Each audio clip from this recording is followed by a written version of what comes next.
Hai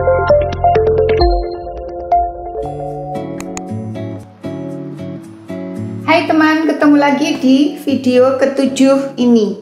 Dalam episode ini, saya akan membahas lanjutan dari buku Homo Deus yang ditulis oleh Profesor Harari. Beliau adalah profesor sejarah yang lebih senang disebut sebagai futuris dibanding historian. Kalau di buku Sapiens, Profesor Harari bercerita tentang sejarah peradaban manusia, mulai dari masa manusia sebagai pemburu pengumpul hingga bertransformasi menjadi petani melalui revolusi pertanian seperti yang pernah saya ceritakan di video saya berikut ini.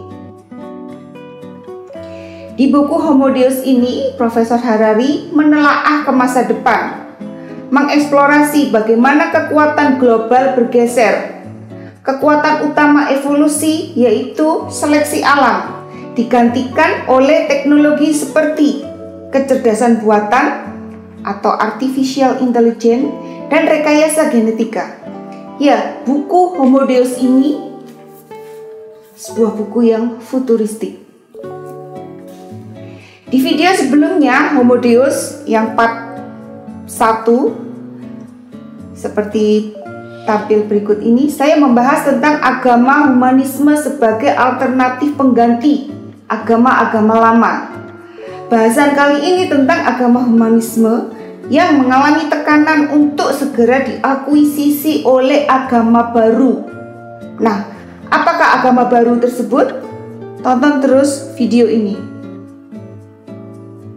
Terminologi agama yang dimaksud di buku ini adalah selain agama samawi, juga ideologi. Coba perhatikan bagian berikut untuk lebih memahami tentang apa yang disebut sebagai agama lama dan agama baru.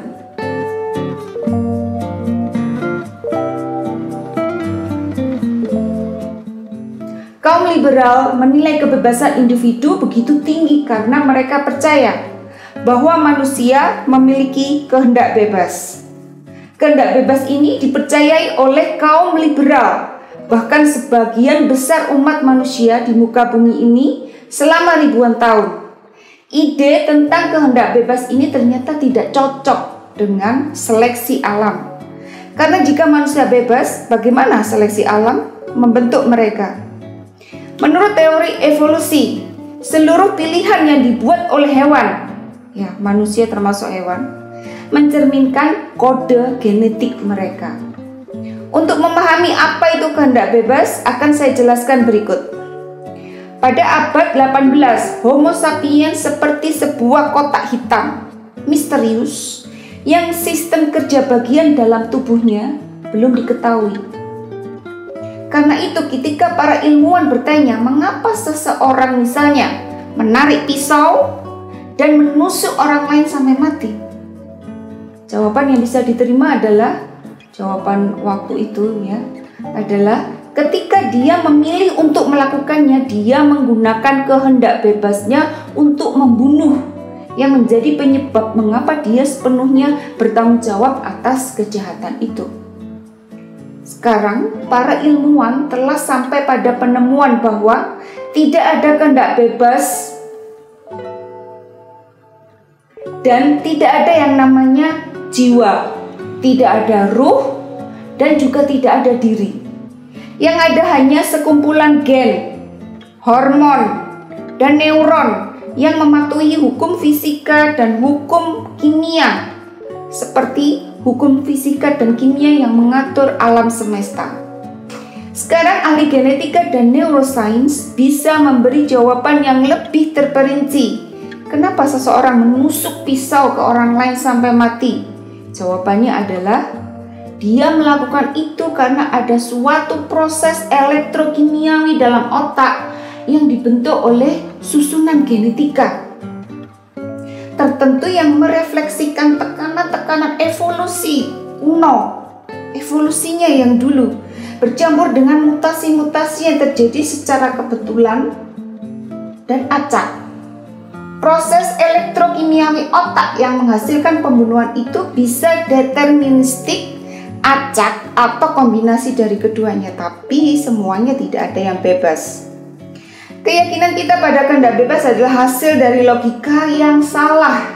Kita tidak memiliki keinginan-keinginan kita. Kita hanya merasakannya dan kita bertindak sesuai keinginan itu.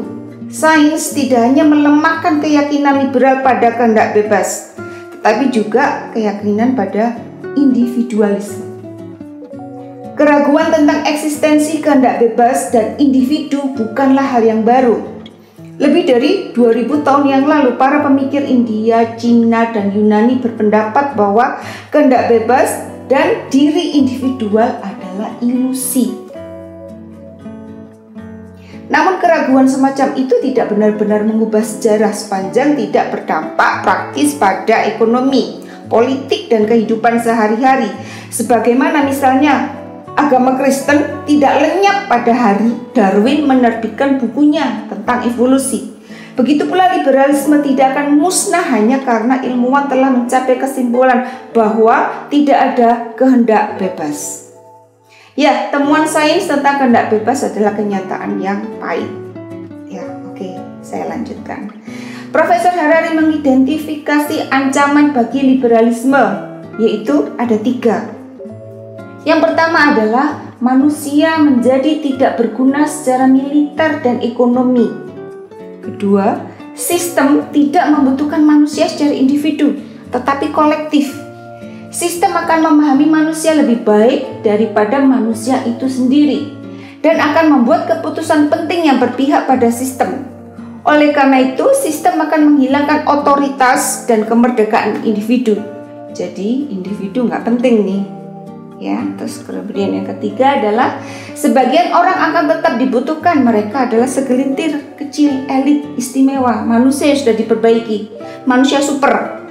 Namun sebagian besar manusia tidak akan diperbarui sehingga akan menjadi kasta rendahan yang dikuasai algoritma komputer dan manusia super tadi. Jadi membelah umat manusia menjadi kasta-kasta biologis akan menghancurkan fondasi liberal. Jika penemuan sains dan perkembangan teknologi membelah populasi menjadi 2 ya. Yang pertama adalah massa tak berguna. Terminologi yang dipakai sungguh menyakitkan ya. Massa tak berguna. Kelas tak berguna ini bukan hanya tidak punya pekerjaan, melainkan juga tidak bisa dipekerjakan. 2. Elit manusia super. Jika otoritas beralih dari manusia ke tangan algoritma-algoritma pintar, maka liberalisme akan runtuh. Agama atau ideologi yang lebih baru seperti apa yang akan mengisi kekosongan tadi ya, karena liberalisme runtuh sehingga harus ada agama atau ideologi baru yang mengisi kekosongan dan menggiring evolusi berikutnya bagi keturunan kita. Agama atau ideologi baru akan muncul dari laboratorium riset ya, bukan lagi dari gua. Agama tekno baru ini bisa dibagi menjadi 2 jenis utama seperti gambar berikut ya.